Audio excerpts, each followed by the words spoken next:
પાકિસ્તાની મૂલ્યો છે, પાકિસ્તાની પૈસા લઈને હિન્દુસ્તાનમાં હિન્દુઓની એકતા જોવા આવેલા હવે ઇલેક્ટરોને પાકિસ્તાનમાં કાયદા મોકલી દેવાના છે, પાકીમાં ચડાવવાના છે.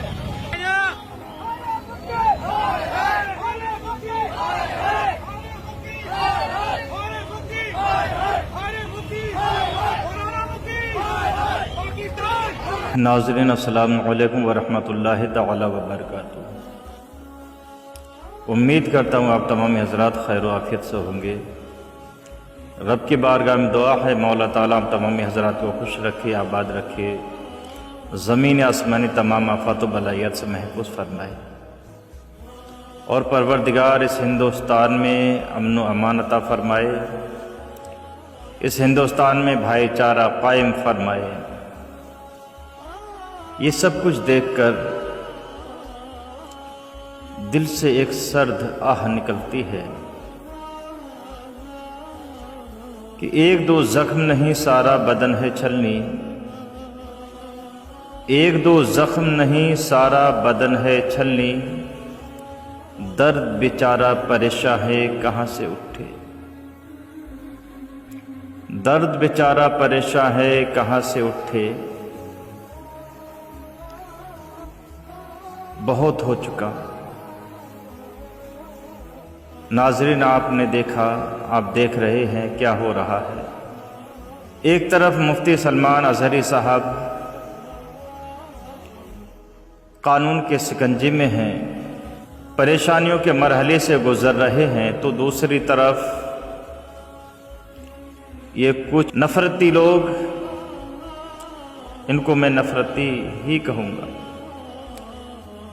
क्योंकि ये नफ़रत फैलाने का काम कर रहे हैं, और जो नफ़रत फैलाने का काम कर रहा है उसको नफ़रती नहीं कहा जाएगा तो फिर और क्या कहा जाएगा। इस हिंदुस्तान के माहौल को ख़राब करने की कोशिश भरपूर कर रहे हैं, पूरी अपनी कोशिश इसी में सर्व कर रहे हैं कि किसी तरीके से इस हिंदुस्तान में बवाल हो जाए, इस हिंदुस्तान में दंगा फसाद हो जाए, ऐसे लोग। लेकिन मेरे अजीज़, मेरे दोस्त, आप अगर सच्चे हिंदुस्तानी होते तो ऐसा करते हुए नज़र नहीं आते। मुफ्ती सलमान अज़हरी के साथ में क्या हो रहा है, पुतला बनाकर, फोटो लगाकर चप्पलों पे चप्पल बरसाए जा रहे हैं। ये कौम मुस्लिम की रूहों को मजरू किया जा रहा है,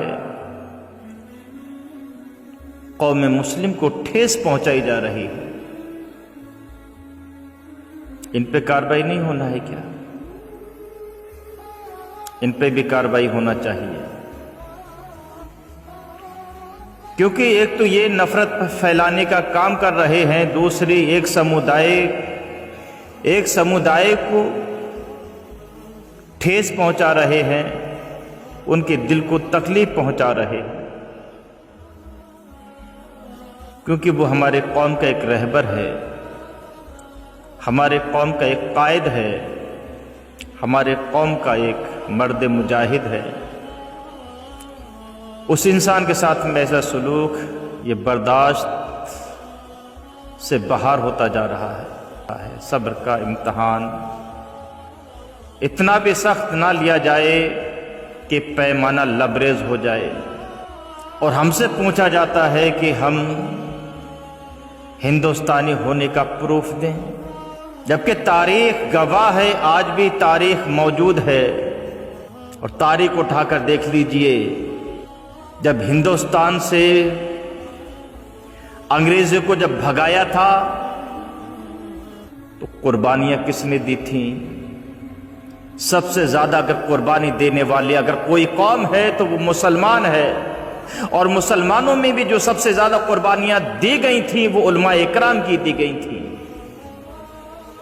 अल्लामा फजल हक खैराबादी का क्या कसूर था? काला पानी की सजा सुना दी गई, कौन नहीं जानता, किसको नहीं मालूम है? सब जानते हैं। लेकिन हाँ, तारीख उन्हीं की लिखी जाती है जो टकराने का काम करते हैं। तलवा चाटने वालों की तारीख नहीं लिखी जाती। कल भी कुछ लोगों ने तलवे चाटे थे अंग्रेजों के, और आज भी वही काम कर रहे हैं।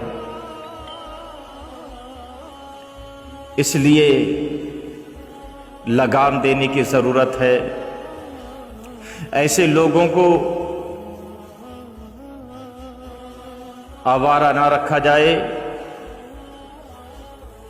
इसलिए मैं गुजारिश करूं हुक्मरानों से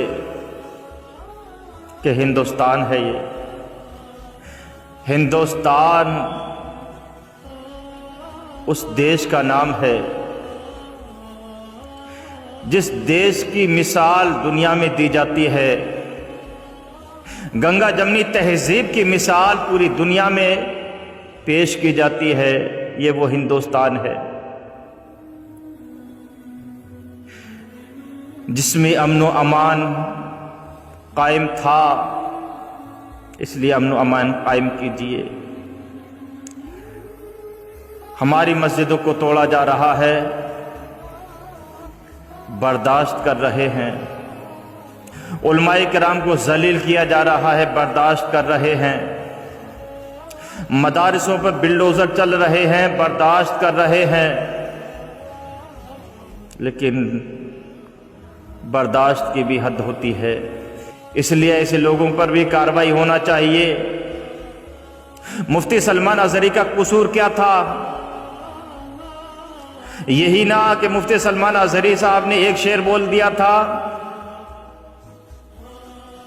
कि कुछ देर की खामोशी है फिर शोर आएगा, कुछ देर की खामोशी है फिर शोर आएगा, अभी कुत्तों का वक्त है फिर हमारा दौर आएगा। यही बोला था ना। इसको हेट स्पीच कहा गया। हेट स्पीच कहकर एफआईआर दर्ज की गई, कानून के सिकंजे में जकड़ा गया। एक अदालत से दूसरी अदालत, दूसरी अदालत से तीसरी अदालत में ले जाया जा रहा है। लेकिन ऐसे लोगों पर शिकंजा कब कसा जाएगा? ऐसे लोगों के खिलाफ कब एफआईआर होगी?